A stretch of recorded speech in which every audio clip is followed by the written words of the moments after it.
don't just make it fun or exciting or whatever. It was a kind of a eye-opening moment is during the journey where you're surfing down the mountain, basically through the canyons and whatnot. I remember at one point Genova, our creative director, Genova Chen, said, I want this to have a lot of energy because it's exciting. We want the player to feel this sort of new life in the game. You know, it's been a lot of very introspective, quiet moments up till now. So we want to kind of juice it up a bit. But don't forget, you're surfing through ruins. It's actually mostly not natural formations. You're kind of surfing through something that's dead. So there should be a little bit of a melancholy subtext even at its most excited. And that was such a great note to get. And it really altered how I approach. It wasn't, don't just make it fun or exciting or whatever. It needs to do more than one thing at a time. And it was such a realization going, yeah, that actually all the music should be doing more than one thing at a time, most likely. And probably none of it is exactly literally what the player is doing. If you think of it as text and subtext, the text is what you're doing with the controller in your hand. So my goal is to fill in the subtext. Now, sometimes that might mean sort of trying to augment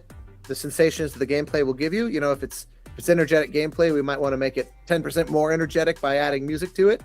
But it's then a whole other dimension of why, not so much necessarily where are we, but kind of what's happening here. Is this 10% energy plus whimsy plus melancholy, you know, plus existential dread, whatever. So that to me is the fun part to kind of break down. Yeah. So yeah, so sort of sees no different in that way.